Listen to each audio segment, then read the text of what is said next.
Donc bonjour à tous et bienvenue à ce 8e et dernier cours sur le thème des structures de contrôle. Et donc aujourd'hui nous allons parler des logiques de programme et de leurs interactions donc, avec ces structures de contrôle et les différentes manières de gérer les effets dans les langages de programmation. Alors je vais commencer par un petit rappel sur à quoi servent ces logiques de programme. Donc, elles s'inscrivent dans le cadre de la vérification déductive de logiciels. Et donc, c'est une technique qui consiste à noter les programmes par des assertions logiques qui décrivent ce que le programme est censé faire. Alors, typiquement, on a des préconditions, c'est des propriétés attendues sur les entrées, des post-conditions qui vont être les garanties fournies sur les sorties du programme, et puis des invariants, des propriétés qui resteront vraies dans toutes les exécutions, souvent associées aux boucles, mais aussi aux structures de données comme les objets. Alors ici, vous avez un petit exemple de spécification d'une fonction C qui met à 0 un tableau A de longueur n, et la spécification est écrite dans le langage ACSL de l'environnement Framassi. Et donc vous voyez, en précondition, il faut que la mémoire aux adresses A plus 1 jusqu'à A plus n-1 soit valide, soit allouée et pas encore libérée. La spécification dit que les cases mémoire en question vont être modifiées et qu'en sortie de la fonction, toutes les cases A de I, pour I variant entre 0 et n, seront bien égales à 0. Donc on a décrit ce que doit faire le programme en question. Et puis la deuxième étape, c'est de vérifier la cohérence logique de ces annotations. Vérifier que les préconditions impliquent les invariants et que les préconditions et les invariants impliquent les post-conditions le long de tous les chemins d'exécution possibles dans le programme. Et c'est là qu'il y a un lien avec les structures de contrôle, c'est-à-dire qu'il faut que cette vérification prenne en compte tous les chemins possibles dans le programme. Alors, traditionnellement, il y a deux approches, l'approche dite de Floyd et l'approche dite de Hoare. Aujourd'hui, on va parler essentiellement de l'approche dite de Hoare, mais juste pour mémoire, donc l'approche de Floyd, publiée par Robert Floyd dans cet article absolument génial de 1967, Assigning Meanings to Programs, mais où en fait les grandes idées étaient déjà présentes dans une note de Alan Turing de 1949, tout aussi géniale, et qui, comme beaucoup juste en 3 pages, l'idée est présentée. Et comme beaucoup des travaux d'Alan Turing, ils ont été complètement oubliés jusqu'aux années 1980-1990, où on a enfin publié sérieusement toutes ces archives. Donc, l'approche de Turing et de Floyd, c'est de partir d'un graphe de flux de contrôle, donc un organigramme, d'accord, et d'annoter les arcs par des assertions logiques, donc des affirmations sur, par exemple, les valeurs des variables quand cet arc est suivi. Et ensuite, il y a des règles qui permettent de vérifier la cohérence de ces annotations sur chaque nœud du graphe de flot de contrôle. Par exemple, si vous avez un point de jointure, alors l'assertion Q sur l'arc sortant, elle doit être impliquée par chacun des arcs entrants. On ne sait pas par où on rentre, donc il faut que si P1 est vrai, ou P2 est vrai, ou P3 est vrai, alors Q soit vrai. Si vous avez une construction conditionnelle, un test avec 2 sorties, Q1 si B est vrai, Q0 si B est faux, eh bien, l'assertion sur l'arc entrant P et le fait que B est vrai doit impliquer l'assertion sur l'arc Q1 sur l'arc de sortie vrai, et l'assertion P et non B doit impliquer l'assertion Q0 sur l'autre arc de sortie. Et puis il y a une règle un peu compliquée pour traiter l'affectation. Donc si dans X, vous mettez le résultat d'une opération qui implique X et d'autres variables Y, par exemple X reçoit X plus Y, alors il faut donc il faut en fait dire qu'il existait une valeur X0 de X avant l'affectation, et que la nouvelle valeur X est f de X0 et de Y, et que l'assertion sur l'arc entrant P était vraie de ce X0. Et tout ça doit impliquer l'assertion sur l'arc sortant. Bon.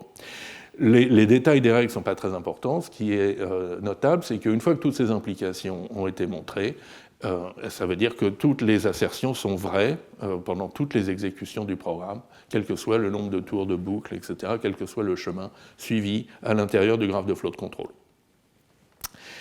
Et l'approche qu'on va utiliser aujourd'hui, c'est l'approche de Hoare, introduite donc par Tony Hoare dans un très bel article également de 1969, qui prend une approche beaucoup plus axiomatique et qui s'appuie sur un programme présenté sous forme structurée, avec un contrôle structuré.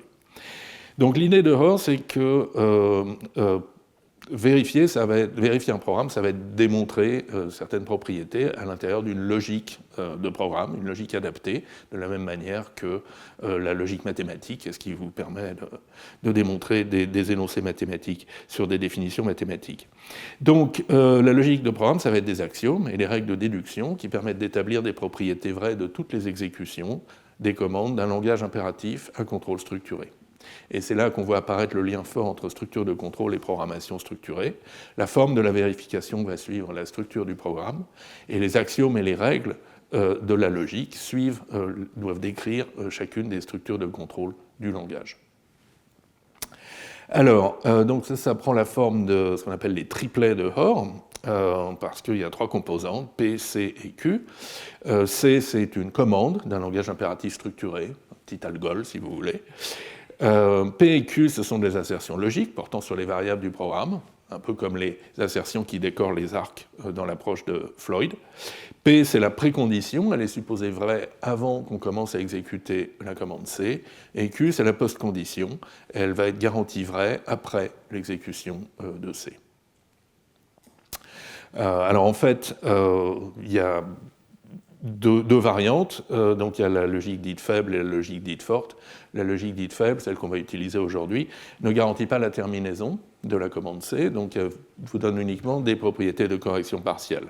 Donc si P est vrai avant l'exécution de C, et si C termine, alors Q est vrai après, est vrai de l'état du programme quand C s'arrête. La logique de Hoare forte garantit en plus que la commande termine toujours. Bien, et à quoi ressemblent ces fameuses règles et ces fameux axiomes de la logique de Hoare? En voici quelques-uns. D'abord pour les constructions de contrôle structuré. Donc là, on a la séquence, C1 suivi de C2, la conditionnelle et la boucle while. Et donc pour une séquence C1, C2, donc si on suppose la précondition P, il faut qu'il y ait une assertion intermédiaire Q, telle que P, C1, Q soit approuvable. Donc si C1 termine, alors Q est vrai, et la Q va servir de précondition pour exécuter C2, puisque si C1 termine, on va enchaîner sur l'exécution de C2, et C2 doit garantir la postcondition R, qui est aussi la postcondition de la séquence. Pour une conditionnelle, if B then C1 else C2, donc les deux branches C1 et C2 doivent garantir la postcondition Q. Et pour démontrer le triplet pour C1, on peut supposer non seulement la précondition du if, mais aussi le fait que B est vrai, parce qu'on ne va pas exécuter C1 si B est faux. Et de même, pour vérifier C2, on peut supposer que B est faux, en plus de la précondition P. Enfin, pour la boucle while, donc il y a cette idée que la précondition P va servir en fait d'invariant, donc va devoir être rétabli, préservé par chaque tour de boucle. Donc le corps de la boucle C est vérifié avec comme précondition P et B, puisque si la condition d'arrêt B est fausse, on n'exécute pas C. Donc en supposant P et B, il faut montrer que C garantit la postcondition P, donc rétablit l'invariant de boucle. Et à ce moment-là, donc P va rester vrai pendant toutes les itérations de la boucle, et quand la boucle termine, c'est que B est devenu faux, et donc on a P et non B comme postcondition. Donc voilà le genre de raisonnement qu'on peut faire. On va voir un exemple assez rapidement. Et puis, alors je ne vous ai pas montré les axiomes, donc il y en a essentiellement deux. Donc pour la commande vide, skip, la commande qui ne fait rien, la précondition est égale à la postcondition, l'état mémoire ne change pas. Et pour l'affectation, il y a cette règle un petit peu délicate, que donc si vous avez une affectation, x reçoit E et une postcondition Q. Donc Q va mentionner la variable x, d'accord ? Et pour qu'elle soit vraie après l'affectation, il suffit qu'elle soit vraie avant, non pas pour tous les x, mais juste pour la valeur E qu'on vient de mettre dans x. D'accord ? Et enfin, il y a cette règle dite de conséquence qui permet qui donne de la flexibilité donc, pour utiliser ces différentes règles et qui permet aussi de remplacer donc, les pré- et les post-conditions par des pré- ou des post équivalentes ou plus fortes ou plus faibles. Donc essentiellement, si vous avez montré un triplet P', C, Q', vous pouvez toujours renforcer la précondition, remplacer P' par un P qui implique P', et affaiblir la post-condition, remplacer Q' par un Q qui est impliqué par Q', ça restera vrai. Alors, vite un exemple, voilà. Donc c'est l'exemple classique de la division euclidienne en itérant la soustraction. Donc tant que le reste est trop grand, on soustrait B, donc on calcule A divisé par B. Tant que le reste est trop grand, on soustrait B, on incrémente le quotient. Alors c'est un exemple que vous trouvez à la fois dans l'article de Floyd et dans l'article de Hoare. Donc très classique. Et donc là, il y a le code à gauche, et à droite, il y a les annotations par des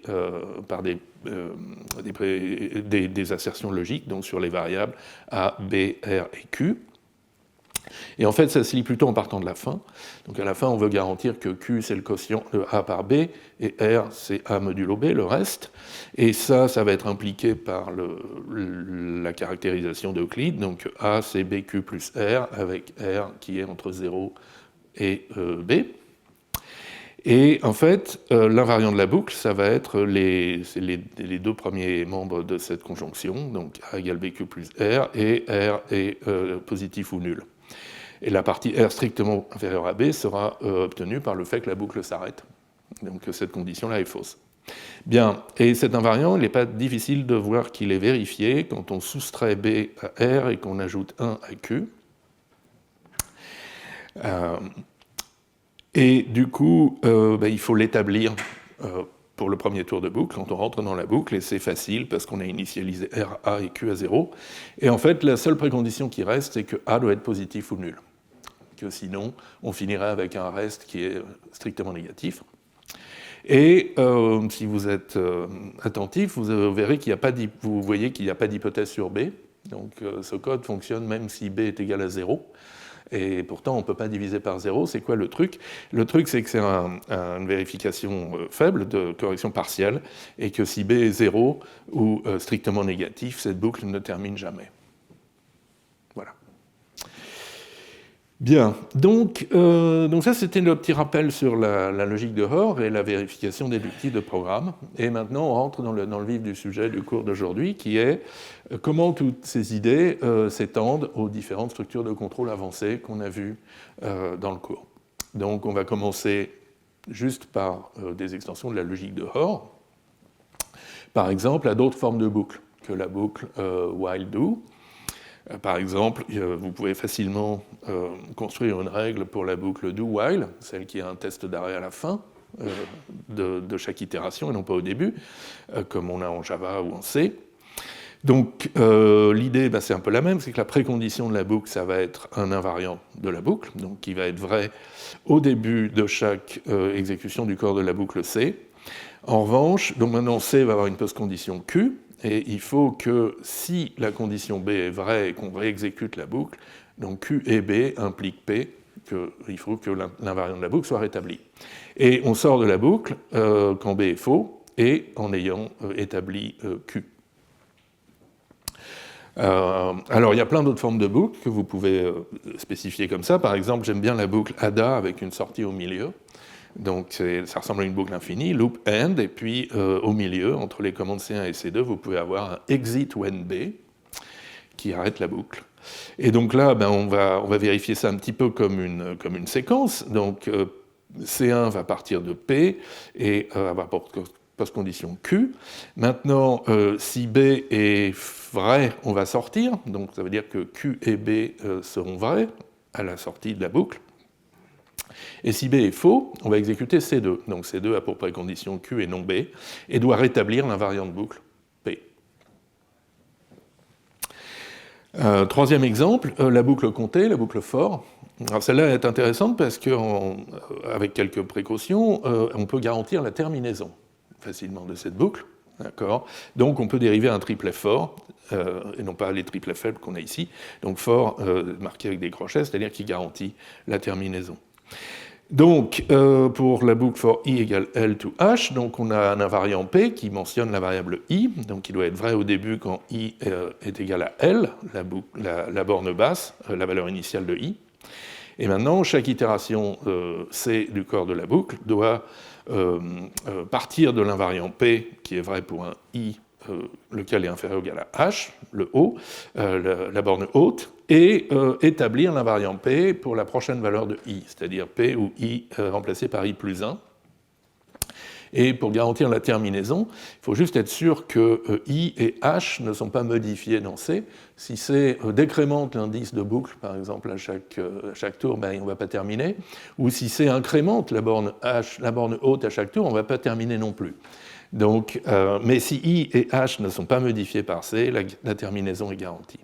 Et la postcondition, bien sûr, ben, c'est P pour la valeur finale du i, qui peut être h, qui est strictement supérieur à h. C'est tout ce qu'on peut dire ici. Voilà.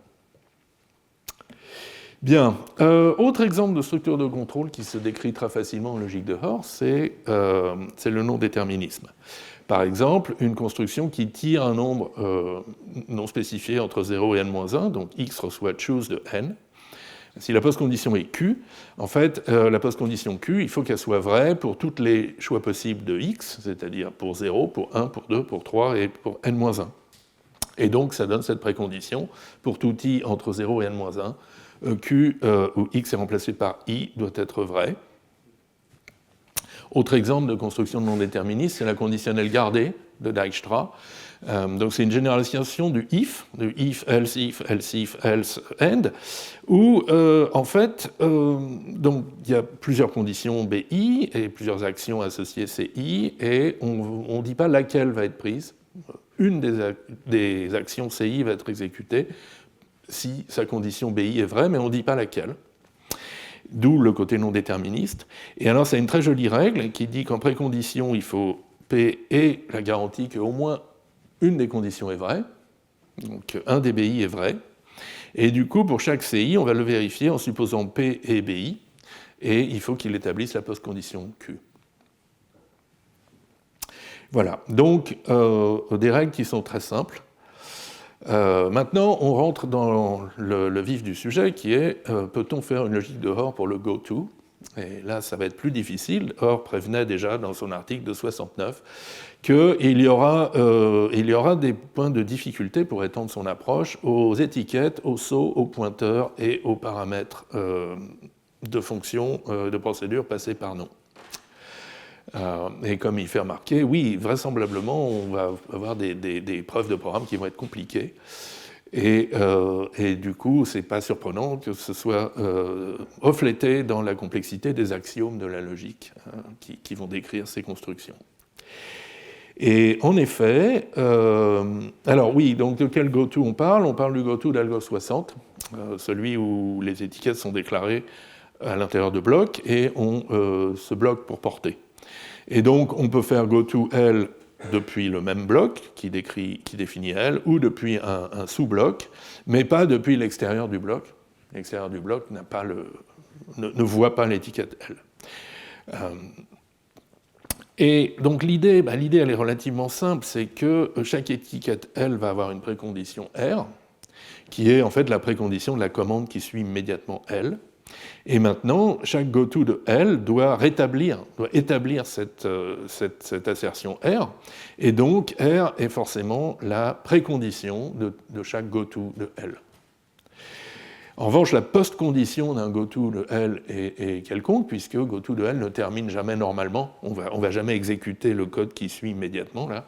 Et donc typiquement, on prend faux comme post-condition, qui est la post-condition la plus forte, celle qui implique toutes les autres.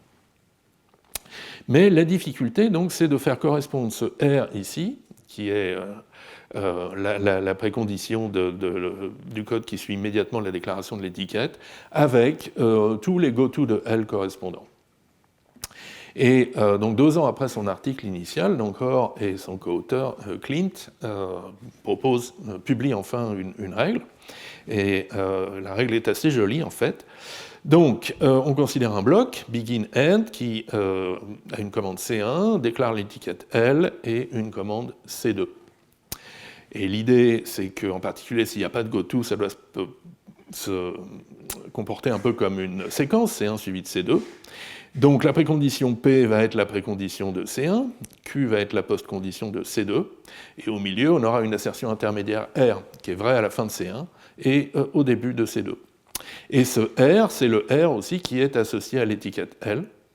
Et donc, on va vérifier C1 et C2 sous une hypothèse supplémentaire que ce triplet est vrai. Le triplet R, goto de L, false, est vrai. On peut s'en servir quand on rencontre des occurrences de goto de L dans C1 et dans C2.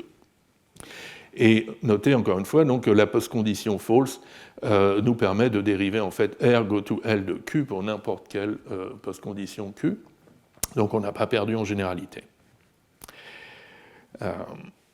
Alors, c'est une règle qui est vraiment élégante. Elle a été critiquée ensuite, en particulier cet article de O'Donnell, près de 10 ans après, en 1982, qui dit que bon, il y a quelques points qui mériteraient d'être clarifiés. D'abord, si vous avez des blocs imbriqués, vous pouvez avoir plusieurs étiquettes L, normalement, et il faut que ce soit celle qui est la plus interne qui gagne. Donc, donc, quand vous êtes à l'intérieur de ces deux blocs imbriqués, vous avez en fait deux hypothèses, R1 go to L false, R2 go to L false, et en fait, il n'y en a qu'une des deux qui est valide. Bon. Mais surtout, oui, ce symbole-là de tourniquet, X, tourniquet, Y, il faut faire très attention à la manière dont on l'interprète. D'ailleurs, je ne sais pas ce que je viens de prononcer. Est-ce que j'ai dit implique ? Non, implique, c'est pas bon du tout. Donc il faut lire ça comme une dérivation hypothétique en déduction naturelle. Donc, en supposant qu'on sait dériver R go to L de false, on arrive à dériver, donc à partir de cette hypothèse supplémentaire et des règles et des axiomes de la logique de Hoare, on arrive à dériver cette conclusion. Parce que si on lit ça plutôt comme une implication, X implique Y, en fait, c'est relativement c'est bizarre parce qu'on pourrait tout à fait dire X et Y sont faux tous les deux. En particulier parce qu'il n'y a aucun axiome de la logique de Hoare qui nous permet de conclure que P goto de LQ est vrai. Donc on peut très bien prendre un modèle où c'est toujours faux, d'accord, et du coup valider quelque chose comme ça. False goto de L false implique true goto de L false. Les deux sont faux dans le modèle.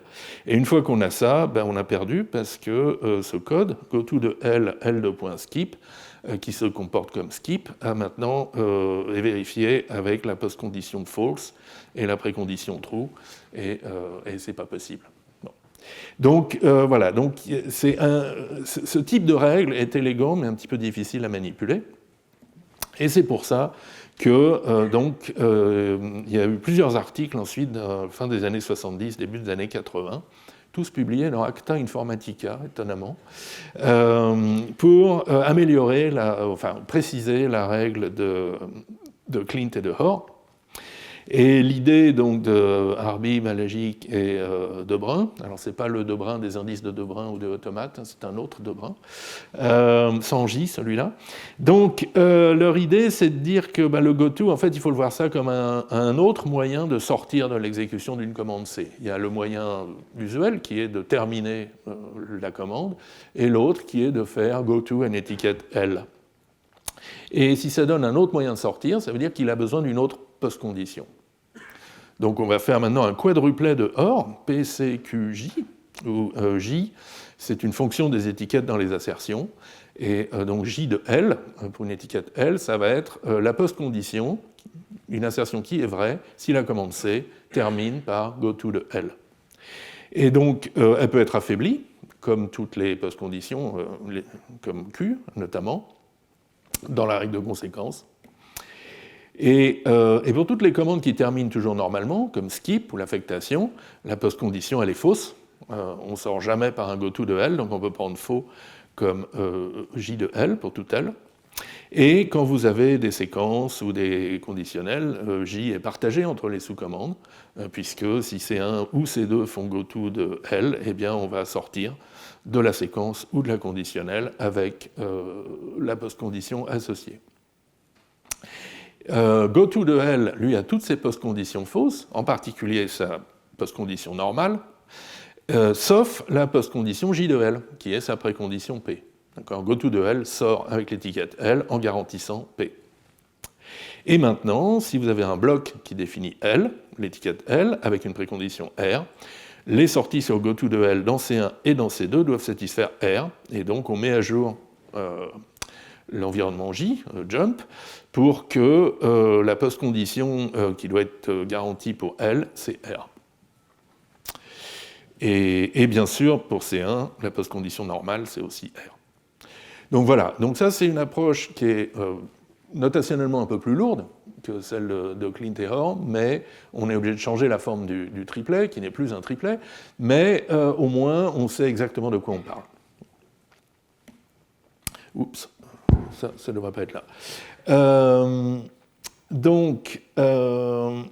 Et en fait, cette idée qu'une commande peut s'arrêter de plusieurs manières différentes et que pour chaque manière, il va falloir une postcondition, elle est très, très générale.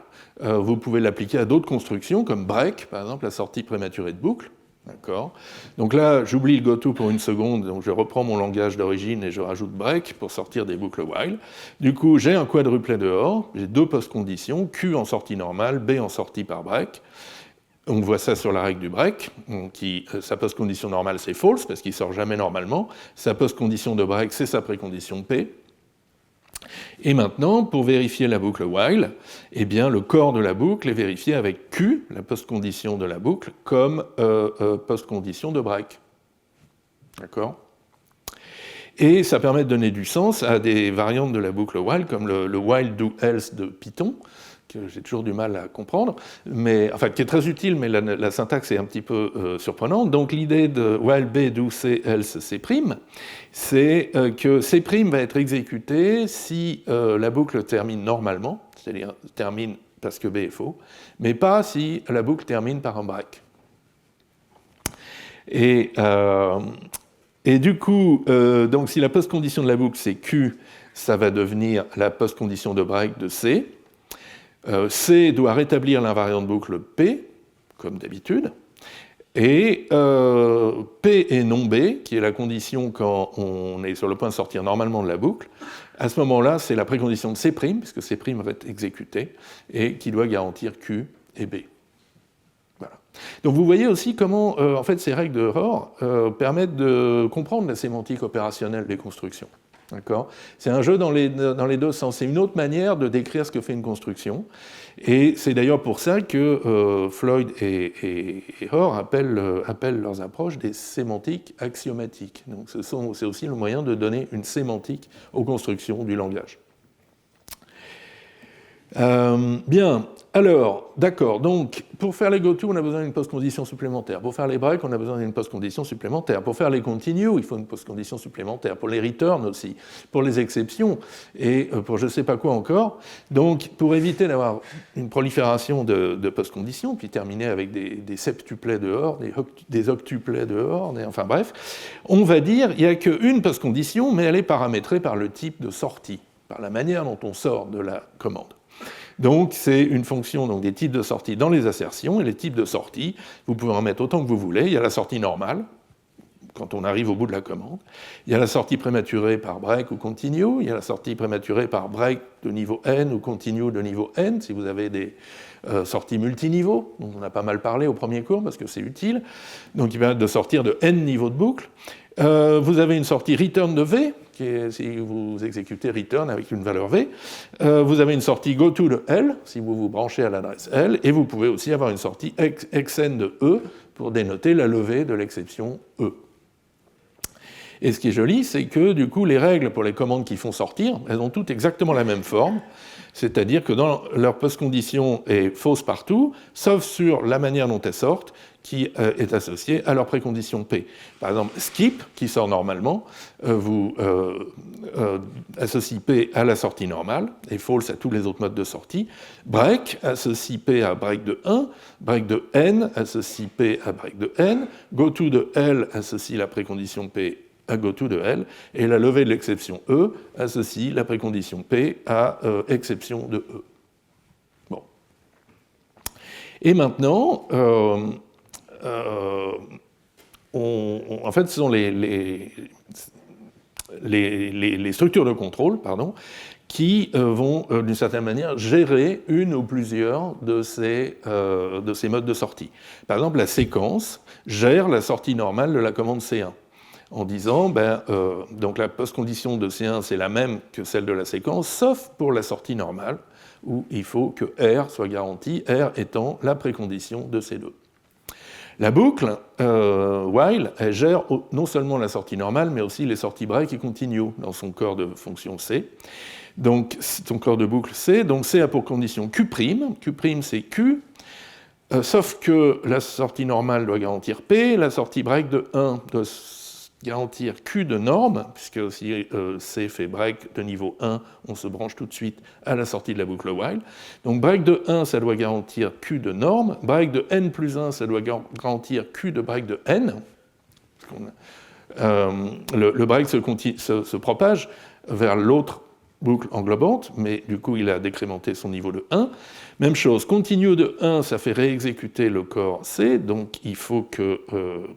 ça fait réexécuter le début de la boucle, test de B et exécution de C, donc il faut que l'invariant P soit garanti. Continue de n plus 1, ça fait sortir, mais il faut garantir que Q de continue de n est vrai. Et pour finir, il faut que P et non B garantissent Q du cas normal. Voilà. C'est pas fini. Donc, la déclaration d'une étiquette L va gérer la sortie goTo de L. C'est la règle de la règle de Brun et coauteur. Donc, C1 et C2 sont vérifiés avec la postcondition qui dit que goTo de L doit garantir R. R étant la postcondition de C1 dans le cas normal et la précondition de C2. Et enfin, si vous avez des gestionnaires d'exception, try-catch, eh bien, try-catch de E, pardon, ça va gérer la sortie EXN de E dans le corps C1. Donc C1, s'il lève l'exception EXN de E, il faut qu'il garantisse la postcondition R. Et je me demande si j'ai pas oublié quelque chose, le fait que si C1 lève l'exception E... Ah ben si, justement, si C1 lève l'exception E, ça va garantir la postcondition R, et R étant la précondition pour le corps C2, et lequel doit garantir la postcondition Q usuelle. Et toutes les autres manières que C1 a de sortir vont faire sortir du try-catch, et donc doivent garantir Q. Ouf, c'est un peu subtil, mais on y arrive. Et pour ceux qui connaissent, ça se combine très très bien avec un calcul de plus faible précondition, un WP. Bien, alors, un peu plus compliqué maintenant, les coroutines. Et donc ça, c'est une règle, donc ça a été étudié par Clint, le co-auteur de Hoare, quelques années plus tard, toujours dans Acta Informatica, la revue des règles de déduction en logique de Hoare. Donc Clint s'intéresse à un modèle simple de coroutine asymétrique, quelque chose comme coroutine P égale C1 in C2. Donc C1 c'est le générateur, c'est le bout de code qui va faire yield, et C2 c'est le consommateur. Un bout de code qui va faire call, ou en Python ça s'appellerait sans doute next, je crois, donc qui va de temps en temps repasser la main au générateur pour le faire travailler. Et donc le modèle, c'est on va commencer l'exécution par C2, et quand C2 va faire call de P, l'exécution de C1 démarre, ou reprend là où elle s'est arrêtée la dernière fois, c'est-à-dire après un yield. Maintenant C1 va calculer un peu, et faire yield de P, et ça va retransférer le contrôle vers C2, et donc le dernier call de P fait par C2 on va revenir du dernier call de P. Le calcul termine dès que l'un de C1 ou C2 termine. Et alors, il n'y a pas de passage explicite de valeur, contrairement aux coroutines de Python, au générateur de Python. On va juste utiliser des variables partagées pour communiquer entre C1 et C2. Alors, un petit exemple tiré de l'article de Clint. Donc là, on a une coroutine dont le but, c'est pas tant de générer des valeurs, plutôt d'enregistrer des observations faites par l'utilisateur, le consommateur. Donc l'utilisateur, il fait des observations, c'est-à-dire qu'il place des valeurs dans la variable ops, et puis il appelle la coroutine. Et la coroutine maintient un histogramme des valeurs qu'elle a vues. Donc il y a un tableau H à n cases. et on incrémente la case OBS, on incrémente le compte d'observation, et une fois qu'on a grand N observations, on s'arrête.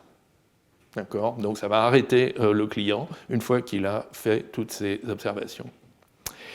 Voilà, donc vous voyez ici donc la partie générateur, si j'ose dire, donc qui est une boucle tant que c'est plus petit que n, enregistrer l'observation et rendre la main.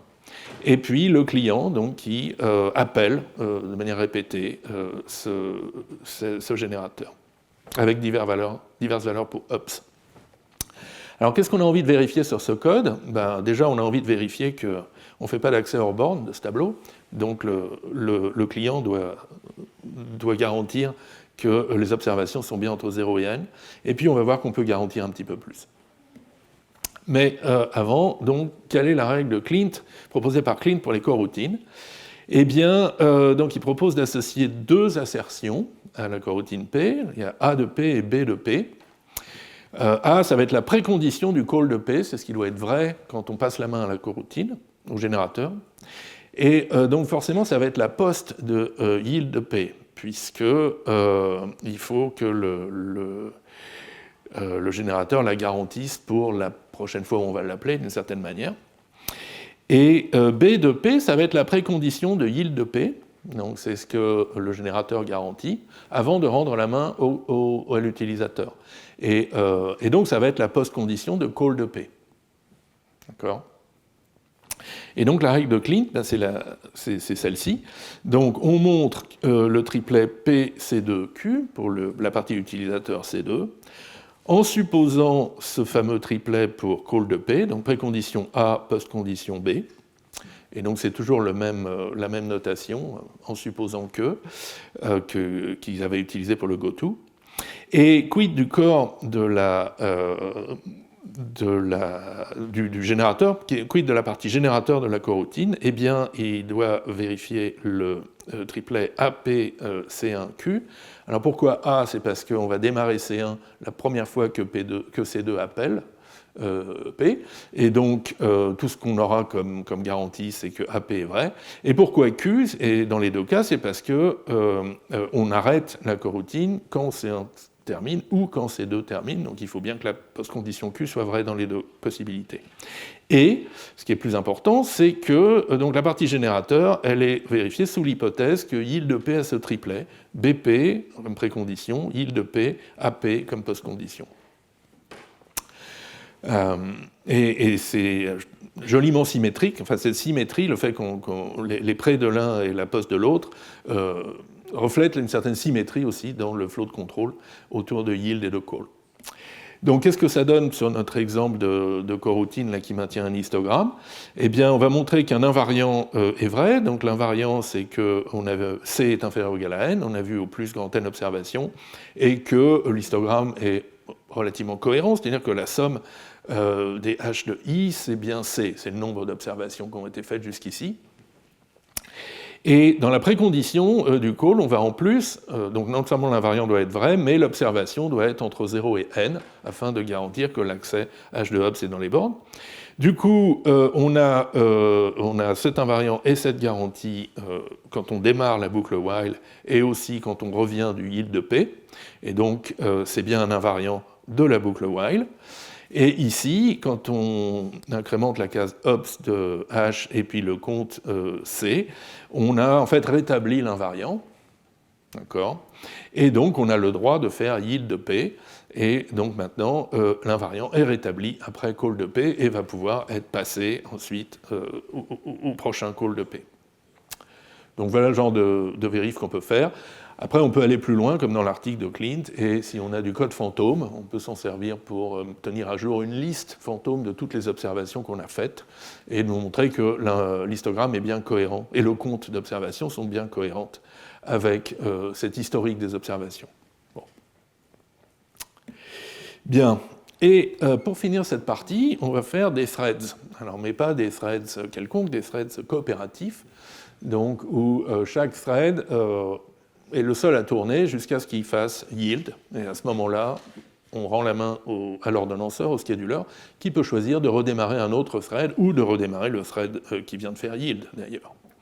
Et donc ça, on peut le modéliser comme suit, une commande run end avec n sous-commandes, C1, Cn, qui vont être exécutées de manière pseudo-parallèle, c'est-à-dire en entrelacement. On commence par un des CI, on ne sait pas lequel, et ce CI va pouvoir faire yield à un moment pour offrir de passer la main à un autre, CJ. Mais entre deux yields, chaque commande est la seule à tourner. Alors, un exemple de code qu'on peut écrire dans ce modèle, c'est un modèle producteur-consommateur. Donc ici, je fais tourner en parallèle un producteur et un consommateur. Le producteur donc, appelle une fonction produce, qui lui produit une nouvelle valeur. Ah oui, et elle communique via une boîte aux lettres. Donc la boîte aux lettres, c'est deux variables. Il y a une variable data, donc, qui est une valeur de type T, qui est en train de passer du producteur au consommateur, et un drapeau booléen full, qui dit si la boîte aux lettres est pleine ou vide. C'est-à-dire s'il y a une valeur dedans, valide dans data, que le consommateur peut utiliser, ou bien si le consommateur doit attendre que le producteur mette quelque chose dans la boîte aux lettres. Le producteur, qu'est-ce qu'il fait? Donc il demande à une fonction produce de lui produire une valeur de type T. Tant que la boîte aux lettres est pleine, il passe la main, il ne peut rien faire, donc il passe la main, il espère que ça va faire avancer le consommateur. Maintenant, la boîte aux lettres est vide et le consommateur ne tourne pas, ce n'est pas du vrai parallélisme, donc on peut tranquillement déposer X dans la boîte aux lettres et dire qu'elle est pleine, et passer la main pour que le consommateur puisse la voir. Ou peut-être le consommateur la verra plus tard, c'est pas grave.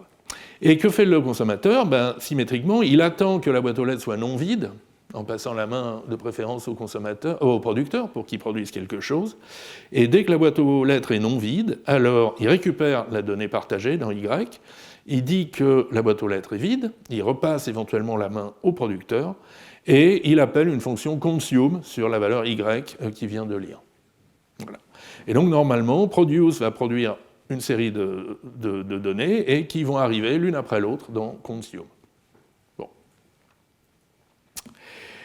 Alors, quelle règle on peut avoir pour vérifier ça? Je vous propose cette règle-ci, qui est une variante un peu plus symétrisée de la règle de Clint pour les coroutines.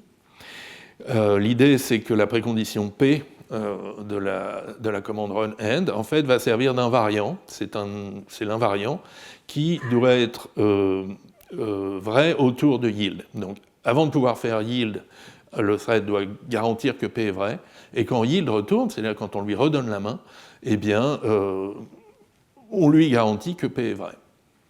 Par ailleurs, P, c'est aussi la précondition de la commande CI, puisque pour la première exécution de la commande CI, on va démarrer dans un état qui satisfait P.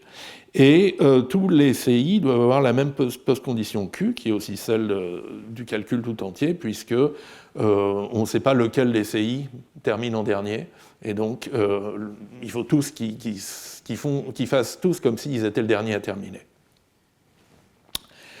Donc voilà une règle très simple, et là aussi, elle est joliment symétrique. Et avec ça, on peut vérifier des propriétés de notre schéma producteur-consommateur. Si on se donne un invariant R de X sur la valeur de type X, donc l'idée c'est que toutes les valeurs produites par produce, renvoyées par produce, vérifient R de X, et que consume suppose que R de X est vrai quand on l'appelle. Donc c'est l'idée qu'on a une valeur de type T qui est bien formée. Eh bien, on va pouvoir montrer que consume ne reçoit que des valeurs bien formées. Et pour ça, on va prendre comme invariant de la coroutine ceci. Donc si full est vrai, alors l'invariant R est vrai de data, du contenu de la boîte aux lettres. Donc s'il y a quelque chose dans la boîte aux lettres, il vérifie data. Et du coup, on a cette vérification ici. Donc on commence avec P vrai dans le producteur. Après produce, donc on a P et R de X. Là, on fait de l'attente jusqu'à ce que full soit faux. Si full est faux, P en fait ne nous donne pas d'information, donc on a juste R de X. Maintenant, une fois qu'on a stocké X dans data et mis full à true, là, P devient vrai, et P est vrai de manière non triviale cette fois-ci. Et on peut faire un yield, lequel va nous regarantir P, et donc on va pouvoir itérer. Symétriquement, le consommateur, il part avec P, et il attend que full soit vrai, auquel cas ça lui donne la garantie que data vérifie R, invariant. Du coup, quand il récupère Y, data dans Y, R de Y est vrai. Quand il met full à false, P redevient vrai. D'accord ? P est trivialement vrai quand full est égal à false. Du coup, yield peut être appelé, et par encadrement, il va revenir avec P et avec R de Y, ce qui nous permet de consommer Y, et le contrat de consume est satisfait. Bon. Et comme on va le voir dans quelques minutes, si on a de la logique de séparation, on peut aller plus loin et montrer en fait que... donc là, on a juste montré que consume ne reçoit que des valeurs bien formées du type T, et avec un peu de logique de séparation, on va montrer en fait que consume reçoit exactement les ressources allouées par... que les ressources allouées par produce sont bien transférées à consume l'une après l'autre, et qu'on n'en perd pas, et qu'on n'en duplique pas. Et donc ceci m'amène à la troisième partie du cours, qui est de parler de logique de séparation, pour, cette fois-ci, pour les opérateurs de contrôle, genre call CC ou gestionnaire d'effets. Donc, des structures de contrôle plus avancées et une logique qui est plus riche, plus expressive que la logique de Hoare. Et donc, on va faire ça sur non plus un langage impératif, genre Algol, mais un langage plutôt fonctionnel et impératif, un peu comme Camel. L'aspect impératif, ça va être obtenu en ayant des références. Donc vous savez, une référence, c'est une case d'indirection mutable, c'est comme un tableau à un élément. On l'alloue en initialisant avec une certaine valeur, donc ref de E. On peut consulter la valeur courante avec point d'exclamation E. On peut changer la valeur, donc on peut stocker la valeur de E2 dans l'étiquette E1. Et dans le calcul qu'on considère, on peut même libérer explicitement une référence. Auquel cas, on n'a plus le droit d'y accéder. Et le reste du langage, en fait, c'est un petit langage fonctionnel habituel. On a des constantes, des variables, des abstractions de fonctions, des applications de fonctions, une séquence, alors qui est ici un let, puisque donc on exécute E1 puis E2, mais E1 ayant une valeur, on va lier la valeur de E1 à X, et avant d'évaluer E2, et puis une conditionnelle. Ceci dit, oui, on peut noter E1 point virgule E2 pour dire évaluer E1, jeter sa valeur et évaluer E2. C'est juste un let d'une variable qui n'est pas utilisée. Alors un code pas très intéressant, mais enfin qui donne une idée de ce qu'on peut écrire. Let R égale ref de 0. J'alloue une case mémoire initialisée à 0. Je l'appelle R. In, si B est vrai, j'affecte 1 à la case mémoire X, et sinon, je fais rien. Et dans les deux cas, que B soit vrai ou faux, je renvoie la valeur courante de X. Donc ça va être 1 si B était vrai et 0 si B était faux. Bon. Voilà, on dirait du camel. Donc c'est clair. Et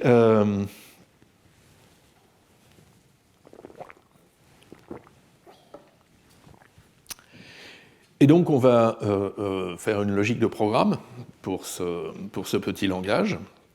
Toujours avec des triplets, précondition P, expression E, postcondition Q. Mais maintenant, E étant une expression, E a une valeur. Ce n'est pas juste comme une commande Algol qui se contente de modifier l'état mutable. Là, nos expressions elles peuvent modifier l'état mutable et renvoyer une valeur. Donc la postcondition doit aussi parler de la valeur. Et pour ça, c'est en fait une fonction. Étant donné une valeur de E, vous donne une assertion qui décrit à la fois l'état mémoire mutable à la fin de l'exécution de E et puis la valeur V renvoyée. Et par exemple, si votre calcul est trivial, c'est déjà une valeur, c'est une constante par exemple, eh bien il satisfait le triplet PVQ si P, la précondition sur l'état mutable, implique Q de V, la postcondition pour cette valeur V particulière. De même, si vous avez un let, donc une séquence avec liaison de la valeur, c'est un peu comme la règle de Hoare pour la séquence. Donc on va vérifier E1 avec comme précondition P, une postcondition intermédiaire R, et maintenant on va évaluer E2 avec la valeur X de E1 et l'état mémoire à la fin de E1. Donc avec comme précondition R de X pour un certain X, et a priori tous les X qui satisfont R de X peuvent être préconditions. Donc pour tout X, on va vérifier que sous la précondition R de X, E2 a pour postcondition Q. Et si X n'est pas mentionné dans E2, en fait, vous retrouvez la règle de la séquence, la règle de Hoare. Bien. Alors, ceci dit, on ne va pas utiliser tout à fait les mêmes assertions que dans la logique de Hoare. Donc là, maintenant, ce n'est pas une collection de variables mutables qu'on a, c'est plus compliqué. On a une collection de cellules mémoire et qui peuvent, par exemple, porter plusieurs noms, être passées en argument à des fonctions, en résultat, bref. Donc on a besoin d'une logique un petit peu plus subtile qui s'appelle la logique de séparation. Et donc dans la logique de séparation, les assertions, elles décrivent des morceaux de l'état mémoire. Donc des ensembles d'adresses, de cases mémoire, de pointeurs si vous voulez, et leur contenu. Alors on commence avec des assertions très simples, par exemple emp, abréviation de empty, qui dit que la mémoire est vide. Donc ça décrit un bout de mémoire qui ne contient rien. Une version un petit peu plus intéressante, c'est pure de P, donc où P c'est juste une assertion vrai ou faux, d'accord, ça ne parle pas de contenu de la mémoire, c'est juste une proposition logique. Donc ça dit que la mémoire est vide, et par ailleurs la proposition P est vraie. Donc ça peut servir à décrire par exemple un retour de fonction, une fonction qui renvoie toujours un nombre pair par exemple, et qui ne touche pas à l'état mémoire. Alors l'assertion la plus utilisée, c'est L contient V. Donc ça décrit un état mémoire qui se compose d'une seule case L contenant la valeur V. Donc on a dit à la fois l'empreinte mémoire, qui est juste le singleton L, et la forme, le contenu effectif de cette mémoire, qui est qu'à l'adresse L, il y a la valeur V. Alors une variante plus faible, c'est juste de dire l'adresse L est valide. La mémoire, dans ce cas-là, se compose d'une case L qui contient n'importe quelle valeur. Et c'est la même chose qu'il existe V tel que L contient V. Et donc ces toutes petites assertions, parce qu'elles portent juste sur des états mémoire vides ou avec une seule case mémoire, on peut les combiner avec deux opérateurs principaux. La conjonction séparante, P étoile Q, qui est vraie d'un état mémoire, à condition qu'il se décompose en deux parties disjointes, une des parties satisfaisant P et l'autre satisfaisant Q. Et puis, celui qui est plus compliqué à comprendre, c'est l'implication séparante, aussi appelée baguette magique ou magic wand, en raison de sa forme, que vous voyez ici. Donc P implique Q, c'est vrai, d'un état mémoire tel que si on lui ajoute une partie qui satisfait P, on obtient une mémoire qui satisfait Q. Donc ici, vous pouvez lire ça un peu comme une union disjointe, une addition de deux petits états mémoire qui vous donnent un état mémoire plus grand. Et là, c'est une soustraction. Vous prenez le grand état mémoire Q, vous lui enlevez la partie décrite par P, et ça vous donne un état mémoire plus petit. Alors, comment on va utiliser ça ? Ça va nous permettre de définir très, très clairement la sémantique des opérations pour l'état mutable. Par exemple, l'allocation d'une référence initialisée à une valeur V. La précondition, c'est qu'on part d'un état mémoire vide et on obtient une valeur qui est une étiquette L, un pointeur, et donc un état mémoire d'une case L qui contient la valeur V. Et du coup, cette assertion elle va nous permettre d'exécuter, de déréférencer l'adresse L, puisque la précondition de déréférencement, c'est qu'à l'adresse L, il y a une valeur V, et la post-condition, c'est qu'on va renvoyer une valeur X qui est égale à V, et on aura toujours un état mémoire où, dans l'adresse L, il y a la valeur V. Savoir donc qu'à l'adresse L, il y a une certaine valeur quelconque, ça nous permet aussi de faire une affectation, de stocker la valeur V à l'adresse L, et ça va nous renvoyer une valeur X qui est garantie d'être la valeur triviale, unité, et un état mémoire dans lequel L est garanti de contenir V. Enfin, si on a un état mémoire avec une case mémoire L et une valeur quelconque, on a le droit de libérer cette case mémoire, et on obtient une valeur de retour qui est la valeur unité triviale, et un espace mémoire vide, puisqu'on a libéré l'adresse L et qu'il n'y avait pas d'autre adresse. Alors on peut se demander, bon, mais comment on va utiliser deux références à la fois, par exemple ? J'ai besoin de parler d'un tas mémoire qui contient au moins deux cases. Et pour ça, on a une règle très générale, qui est la règle d'encadrement, la frame rule, qui permet à ces règles, et à toutes les règles de la logique d'ailleurs, de s'appliquer à des états mémoire plus grands, en disant que le reste de l'état mémoire n'est pas modifié. Donc si vous avez pu dériver PEQ, alors, pour tout état mémoire R, vous pouvez dériver que P étoile R, donc la conjonction séparante de P et de R, comme précondition, on peut exécuter E et obtenir une post-condition qui est la post-condition de E étoile R. Et ça, comme c'est le même R, ça veut dire que en fait, tout le reste de l'état mémoire n'a pas changé. Tout ce qu'on savait sur le reste de l'état mémoire qui n'a pas été mentionné par E reste vrai.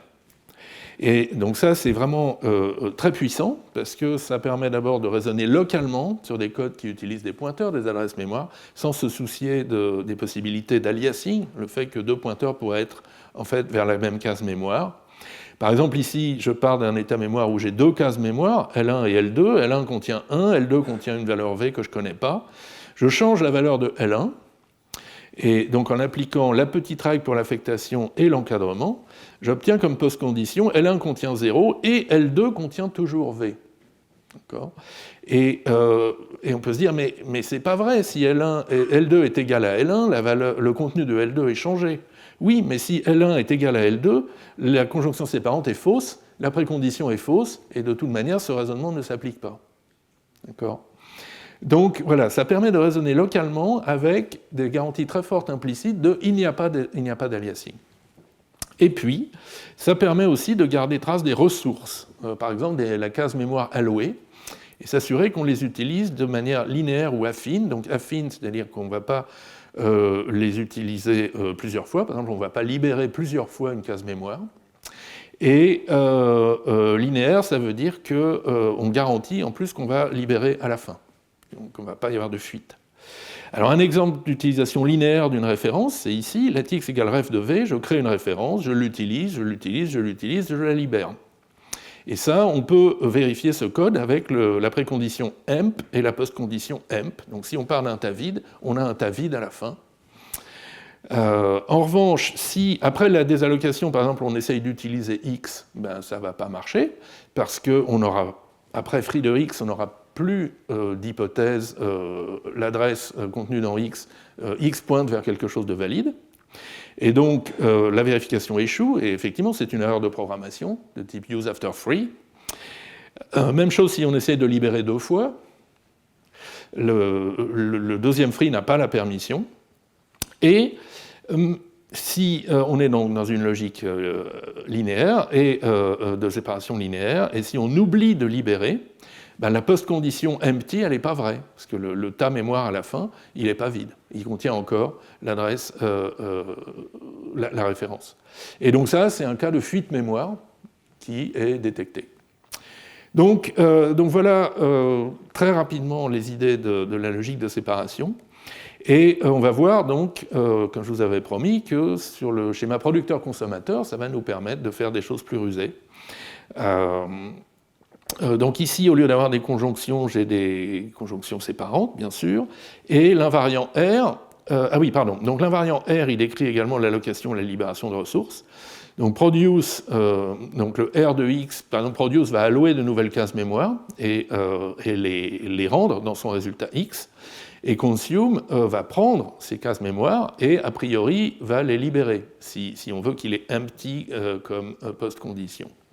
Donc il y a un côté, le producteur alloue des ressources, le consommateur les libère, et ça on va pouvoir en rendre compte dans la vérification, en prenant comme invariant. Si la boîte aux lettres est pleine, alors R de data est vrai, sinon empty.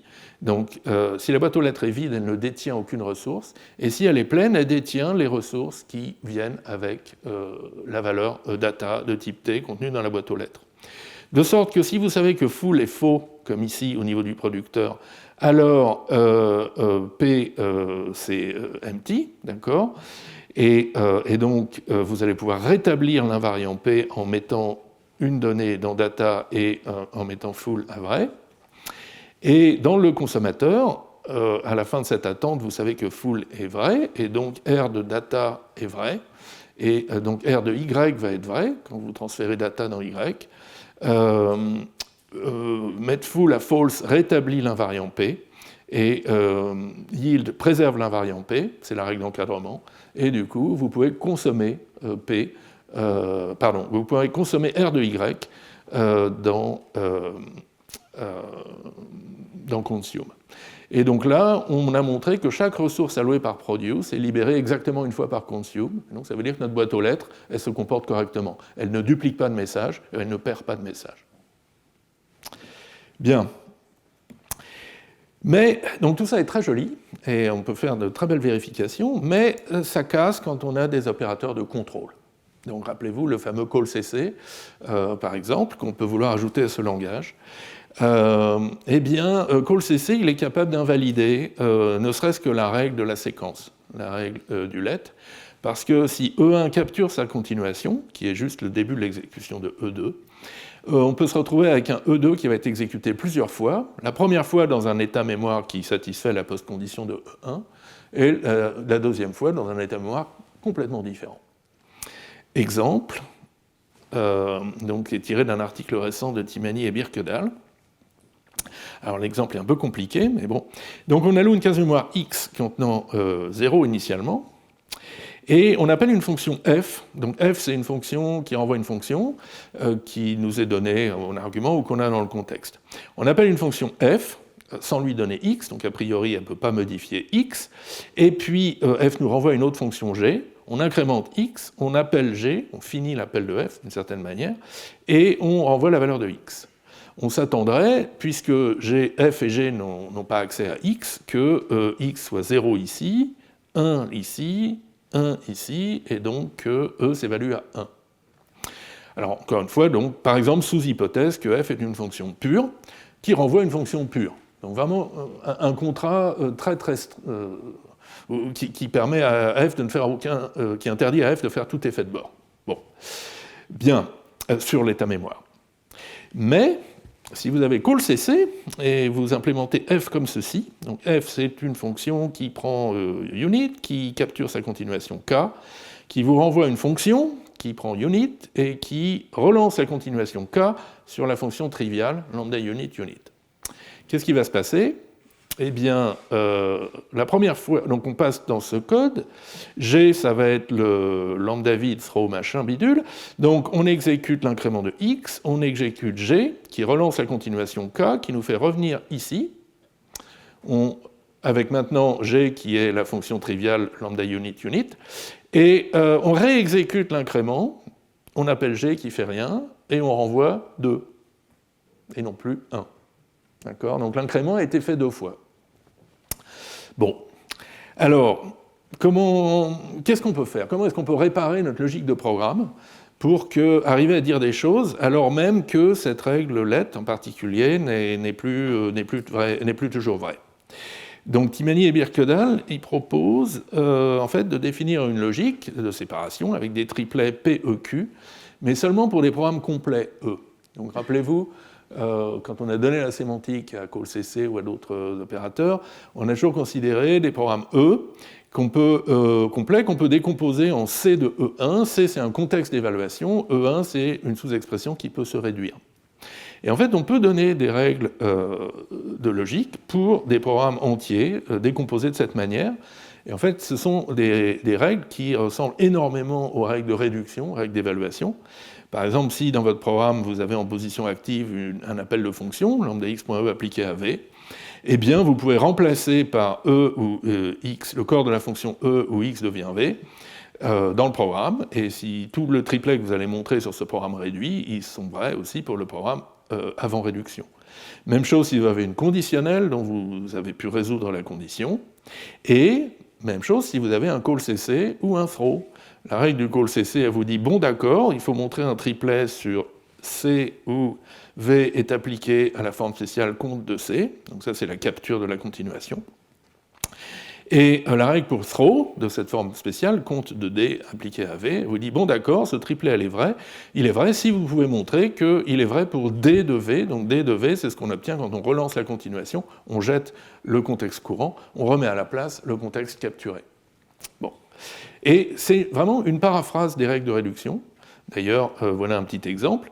On peut montrer qu'en partant d'un état mémoire vide, ce call CC de lambda x throw k de 5 plus 4 plus 2 va vous renvoyer 7, parce que on applique la règle du call CC avec le contexte true plus 2, ça nous capture le contexte true plus 2, ça nous met le throw en position active, et le throw en position active, on peut le réduire en 5 plus 2, et donc ce triplet étant trivialement vrai pour 5 plus 2, il est vrai pour ce programme tout entier. On peut dire, mais c'est trivial, il suffisait d'exécuter le programme pour conclure ça. Et ce qui est beau dans cet article de Timani et Birkelal, c'est qu'ils arrivent à montrer des résultats non triviaux, allant jusqu'à une petite bibliothèque de threads coopératifs, avec des règles comme ça. Alors, ils ne raisonnent quand même pas toujours au niveau du programme tout entier, et ils introduisent ce qu'ils appellent les triplets valides dans tous les contextes, donc que je note un peu différemment, avec une double paire d'accolades, comme étant justement des triplets qui valident une règle de passage au contexte, celle qui dit que si E est en position active dans le programme C, et valide ce triplet, PER, alors, pour toute valeur V qui satisfait R, il suffira de montrer que C de V satisfait Q. Et ce qui est intéressant donc, dans ces triplets à double accolade, c'est qu'on peut définir des règles qui ressemblent beaucoup aux règles de déduction usuelles, mais qui sont valables pour toutes les expressions E, sauf bien sûr celles qui impliquent call CC et throw. Donc ça permet de raisonner sur les parties pures du programme, d'une certaine manière, celles qui ne jouent pas avec les continuations comme d'habitude, et pour les parties qui manipulent les continuations, on retrousse ces manches et on utilise ces horribles règles qui paraphrasent essentiellement la sémantique opérationnelle. Bon. Alors est-ce qu'on peut faire mieux ? Est-ce qu'on peut faire mieux si on a des continuations un peu mieux délimitées que celles de call CC ? Alors la réponse est oui, et on va le voir en faisant une logique pour les gestionnaires d'effets, les effets définis par le programme. On se dit que ça devrait permettre un raisonnement plus simple que call CC, parce que d'abord on a des continuations délimitées, et puis on a un peu plus de structure, on peut peut-être déclarer à l'avance des contrats, des post-conditions, des préconditions pour les effets. Mais en fait, ce qui va faire marcher la logique, ce qui nous permet d'avoir une logique plutôt jolie, c'est si on se restreint à des continuations à usage unique. Donc la continuation capturée par un gestionnaire ne peut être lancée qu'une seule fois, et au plus, et c'est ce qu'on a dans OCaml 5, tiens, comme par hasard, et vous allez voir que ça change complètement la chose, parce que si on a des continuations à usage multiple, dans des effets avec des continuations à usage multiple, on a le même problème qu'avec call CC pour la règle du let, par exemple, pour le séquencement. Encore une fois, si E1 peut revenir plusieurs fois, eh bien, cette règle elle est fausse, et c'est très facile à faire avec un effet. Par exemple, l'effet flip, celui que j'aime bien, là, qui vous renvoie un booléen tiré au hasard, enfin, d'abord vrai puis faux, ou l'inverse. Eh bien, si donc vous faites let B égale perform de flip, et puis que vous incrémentez x, eh bien, avec ce gestionnaire, donc qui rappelle la continuation de flip une fois avec faux, une fois avec vrai, eh bien votre incrément de x il est exécuté 2 fois, et non pas une, comme le prédisait cette règle, et donc voilà, la règle elle n'est pas valide. Mais on va voir que si on se restreint à des continuations à usage unique, on peut faire beaucoup mieux, et en particulier préserver cette règle. Donc c'est l'approche développée par Paolo de Villegna et son directeur de thèse François Petier dans cet article et dans la thèse de Paolo, donc publiée récemment. Et leur idée, c'est d'abord de définir ce qu'ils appellent des protocoles d'effets, donc c'est une spécification des comportements des effets. C'est une espèce de contrat entre les codes qui vont lever les effets et les gestionnaires pour les effets correspondants. Alors c'est quoi un protocole Psi? Alors il y a le protocole très simple, bottom, qui consiste à dire aucun effet ne peut être levé. Point. Bon. Et puis il y a la combinaison de deux protocoles, Psi1 et Psi2, qui dit tous les effets qui sont permis par Psi1 et tous les effets qui sont permis par Psi2 peuvent être levés. Et maintenant il y a le cas de base, donc c'est le protocole pour un effet particulier, grand F. Alors la formule est un petit peu difficile à lire, point d'exclamation x f de v, précondition p, point d'interrogation y, valeur w, postcondition q. Alors j'essaye de vous le lire à voix haute, ça dit que donc, pour tous les choix de variables x, le programme peut lever l'effet v avec la valeur v, l'effet f avec la valeur v, v peut dépendre mentionner les variables x, donc ça décrit un ensemble de valeurs que f peut lever, à condition que la précondition P soit vraie. Donc ce n'est pas forcément n'importe quelle valeur, il faut qu'il satisfasse une certaine précondition. À ce moment-là, le gestionnaire, lui, va faire sa partie du travail, va choisir des Y tel que le résultat W renvoyé, tel que le résultat renvoyé c'est W, et qui satisfait la post-condition Q. Bon. Donc c'est une espèce de contrat entre donc la partie qui lève l'effet et qui lance l'effet, qui doit garantir P et qui va obtenir en retour une garantie que Q est vrai, et le gestionnaire qui lui va recevoir une valeur avec la garantie P et doit garantir Q à son tour. Alors, quelques exemples de protocoles. Donc l'effet abort, l'effet qui ne revient jamais, il a un protocole très simple. Vous pouvez toujours lever abort avec la valeur unité, la précondition triviale true, et en fait vous obtiendrez une valeur y quelconque, mais avec la postcondition false, c'est-à-dire que vous n'obtiendrez jamais de valeur. Bon. Puisque l'effet abort ne revient jamais. Bon, c'était facile. L'effet next, qui simule un compteur, on va dire que pour toute n, vous pouvez lever l'effet next avec le paramètre unité, pourvu que l'invariant count de n soit vrai. Et à ce moment-là, vous recevrez la valeur n en retour et la garantie que l'invariant count est vrai, mais pour n plus 1. Et donc ce prédicat abstrait count de n, ça va en fait garder trace de la valeur courante du compteur. Ça peut aussi garder trace de propriétés supplémentaires, par exemple que le compteur est toujours positif. Okay. Et ça va être implémenté par le gestionnaire, par exemple avec une case mémoire mutable ou whatever, mais le client, lui, le code qui lève cet effet, lui, pour lui, c'est juste abstrait. Et en généralisant un peu, vous pouvez faire les effets get et set, qui donnent accès à une référence ou qui simulent une référence, avec deux contrats, vous êtes la somme plus, l'un qui dit que vous pouvez faire get dans tout état où state de V est vrai et vous obtiendrez la valeur V et state de V sera toujours vrai, et l'autre qui dit que vous pouvez faire set de V' dans tout état où state de V est vrai et vous obtiendrez la valeur unit et le state de V'. Bien. Et donc, avec donc ces protocoles, on va s'en servir dans un quadruplet de Hoare, P, E, psi, Q. Donc P c'est la précondition, E c'est l'expression, Q c'est la postcondition normale, si E termine par une valeur, et psi, ça dit quels effets E a le droit de lever, et comment ils vont se comporter. Donc c'est un petit peu comme la postcondition J pour les sauts dans l'approche de Alagic et compagnie, Alagic, Debrun et compagnie. Et en particulier, si vous arrivez à vérifier votre E avec le protocole bottom, ça vous garantit que E ne lève pas d'effet, ou alors il gère tous les effets qu'il lève, mais il n'y a pas d'effets qui sortent. Bon. Le protocole, il distribue sur les calculs qui ne gèrent pas d'effets. Donc par exemple, pour renvoyer une valeur, il est ignoré. Pour faire un let, il va s'appliquer aux deux parties de la séquence, E1 et E2. Et là où ça devient intéressant, donc c'est la levée d'effets. Donc quand est-ce qu'on peut faire perform de l'effet F avec une valeur V', précondition P, eh bien, il faut que la précondition implique ce prédicat, psi allows F de V, Q, psi allows F de V' et Q, donc, qui est défini par K sur psi, donc si psi c'est bottom, ben c'est toujours faux, on n'a pas le droit de lever le moindre effet si psi est bottom. Si psi c'est une somme psi 1 ou psi 2, ben on a le droit de lever l'effet soit si psi 1 le permet, soit si psi 2 le permet, donc on a une disjonction. Et là où c'est subtil, c'est donc le cas de base, on lève l'effet F avec la valeur V', et on a un contrat de la forme pour tout x, F de V, A, il existe Y, W, B. Et donc, quand est-ce qu'on a le droit, justement, de lever F avec V' et postcondition Q? Eh bien, il faut qu'on puisse choisir des valeurs de x qui vont égaliser V' et V. Il faut que A soit vrai, la précondition spécifiée dans le contrat soit vraie.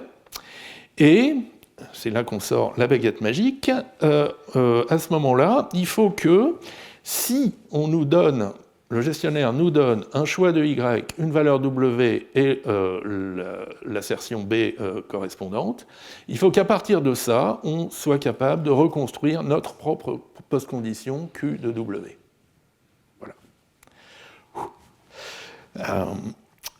À la quatrième lecture, ça commence à faire du sens. Mais ça, c'était la partie facile de l'article. La partie plus délicate, c'est comment on décrit le gestionnaire d'effets. Donc, vous avez une expression E que vous voulez gérer avec un gestionnaire pour le cas où elle renvoie une valeur, eval, et un gestionnaire EF pour le cas où elle a un effet. Votre expression E, elle a la postcondition normale Q et le protocole psi. Et votre gestionnaire, lui, il va avoir psi' comme contrat, un contrat qui peut-être dit, par exemple, qu'on a le droit de lever moins d'effets, et puis une autre postcondition Q'. Et donc, le but du gestionnaire, eval et EF, c'est comme toujours, c'est d'adapter, d'une certaine manière, le psi et le Q de l'expression gérée au psi' et au Q' qu'on attend à l'extérieur du gestionnaire. Et donc, c'est capturé par ce prédicat isHandler ici. Alors, il y a un cas facile, si E termine normalement, il termine avec une valeur V qui satisfait Q, la partie eval du gestionnaire est appelée, et donc eval appliqué à V doit vérifier ce quadruplet. Précondition Q de V, postcondition psi', Q'. Bon, et puis là, on est sorti du gestionnaire, et c'est facile. Maintenant, quid du cas où E se termine en levant une valeur d'effet V, donc un effet F avec un argument V', disons, et une continuation K. Donc là, on évalue le gestionnaire EF avec V et K, il est exécuté, et du coup, il doit garantir psi' et Q' comme postcondition. Ce qui n'est pas facile à comprendre, c'est quoi la précondition? Qu'est-ce qu'il a le droit de supposer, en particulier sur V et sur K? Alors, il pourrait dire quelque chose d'un petit peu compliqué, comme, voyons, si V est de la forme F de V', et que le protocole psi nous dit que pour l'effet F, il y a une précondition A, une postcondition B, alors EF, il a le droit de supposer que V' satisfait la précondition A, ça a été établi par le code qui a levé l'effet, et la continuation K, qui reprend après le perform, et va supposer que B est vrai, donc B est d'une certaine manière la précondition de la continuation K, et elle va finir par sortir du gestionnaire, et donc sa post-condition, ça va être psi' et Q'. Bon, mais en fait, on peut dire les choses de manière un peu plus simple, mais de manière un peu plus indirecte. On va simplement donner comme garantie à EF que V et K sont des valeurs d'effet et des continuations que le protocole psi autorise. Et donc, on peut supposer que psi autorise la levée de l'effet V, F de V', avec une postcondition qui va déclencher une postcondition qui est un triplet dehors, qui est la spécification de la continuation. La spécification de la continuation, c'est que la continuation, on a le droit de l'appliquer à W, et elle va finir par garantir psi' et Q', et elle n'aura pas besoin de plus de ressources ou de plus d'hypothèses. Bon, donc c'est un peu indirect, mais quand on déroule les définitions, ça marche. Et c'est là qu'il y a quelque chose de génial qui se produit. Donc toute cette théorie, bien sûr, est formalisée en IRIS, le formalisme Coq pour formaliser des logiques de séparation. Et IRIS sait distinguer entre assertions persistantes, qui sont vraies toujours dans tous les états mémoire, et assertions non persistantes qu'on a le droit d'utiliser qu'une seule fois dans un état courant. Et en particulier, les triplets dehors peuvent être persistants ou non persistants. Et le triplet qui est utilisé ici, il est non persistant. Et parce qu'il est non persistant, ça veut dire qu'on va pouvoir l'utiliser qu'une seule fois. Et donc, il nous donne la permission de lancer la continuation K au plus une fois. Si on lance K, on a perdu toute information sur K et on ne peut plus rien faire avec ensuite. Et c'est exactement ce qu'on voulait. Et c'est ça qui fait que les règles usuelles de la logique de Hoare restent vraies pour ce calcul. Voilà. Et donc voilà, donc là j'ai résumé la définition de isHandler. Ah oui, et dernier point, on a décrit ici un gestionnaire superficiel, c'est-à-dire que quand on relance la continuation K, on est sorti du handler. Il est possible aussi d'écrire un gestionnaire profond, mais là le prédicat isHandler devient récursif et c'est un petit peu plus compliqué, je vous renvoie à l'article. Voilà, écoutez, je pense qu'il est temps d'arrêter là, donc, et de faire un petit récapitulatif. Donc on a vu les logiques de programme, logique de Hoare, logique de séparation, elles ont été conçues initialement pour le contrôle structuré, pour des petits langages à la Algol, avec séquences conditionnelles et boucles. Et en fait, elles sont très robustes. Elles s'étendent assez facilement au goto, aux sorties prématurées, break, continue, return, aux exceptions, aux coroutines, aux threads coopératifs, comme on a vu aujourd'hui, et aux procédures et aux fonctions du premier ordre. Bon, je ne vous ai pas montré aujourd'hui parce qu'il n'y avait pas le temps, mais ce n'est pas trop compliqué. D'autres traits linguistiques, d'autres traits des langages de programmation sont plus problématiques, donc tout ce qui est procédures et fonctions d'ordre supérieur sont généralement difficiles à spécifier, et les opérateurs de contrôle, donc comme callcc ou les effets et les gestionnaires d'effets. Cependant, une fois de plus, dans le cas des effets et des gestionnaires d'effets, on est aidé par la structure supplémentaire qu'ils offrent par rapport à callcc. Et puis, on est un peu sauvé par le fait... Enfin, le fait que les continuations sont à usage unique fait une énorme différence. Voilà. Donc, pour en savoir plus, alors si vous avez besoin d'en savoir un peu plus sur la logique de Hoare et la logique de séparation, je vous renvoie à mon cours de l'année 2020-2021, logique de programme, donc les 3 premières séances. Et donc ça, c'est les références complètes des 2 articles dont on a parlé, 2 articles récents dont on a parlé. Voilà, et donc on arrive à la fin de ce cours, et donc, avant de s'arrêter pour prendre des questions, peut-être très très bref, enfin quelques mots de conclusion. Donc, dans le premier cours, je vous avais promis, je me cite, un voyage dans l'espace et le temps des langages de programmation vu sous l'angle du contrôle, avec une approche descriptive, mais surtout comparative et parfois formelle. Alors vous allez peut-être trouver que j'ai un peu trop insisté sur l'aspect formel, mais bon, voilà, c'est dans ma nature, je ne me refais pas. Mais je suis assez content de l'aspect comparatif, parce qu'on a comparé donc, non seulement différents langages entre eux, mais aussi on a mis tout ça en résonance avec, d'une part, les évolutions des styles de programmation, des méthodologies de programmation. Pensez au mouvement vers la programmation structurée dans les années 70, qui est un peu motivé par l'élégance d'Algol. Le mouvement vers la programmation déclarative dans les années 1980, qui donne à Prolog son heure de gloire. Le mouvement vers la programmation monadique dans des langages comme Haskell à partir des années 90, et puis plus récemment dans Rust. Mais il y a aussi, bien sûr, résonance avec des avancées en sémantique des langages de programmation. L'invention des continuations, l'invention des monades, l'invention des effets algébriques, tout ça, ça vient de considérations de sémantique formelle. Et ça a été fait par des gens qui ne programment pas. Et puis, on finit par comprendre qu'est-ce que ça veut dire en termes de langage et en termes de structuration de programme. Alors justement, les effets algébriques et les gestionnaires d'effets, c'est un bel exemple de concept d'origine sémantique qui est en train de se propager dans les langages et peut-être donner naissance à un nouveau style de programmation, je ne sais pas du tout. En tout cas, je suis très heureux d'avoir pu partager ce développement très récent avec vous. C'est une des missions du Collège de France, enseigner la recherche en train de se faire. Et j'ai l'impression de l'avoir fait un peu mieux cette année que les années précédentes. Et donc voilà, donc je vous remercie encore pour votre attention et pour votre fidélité à ce cours.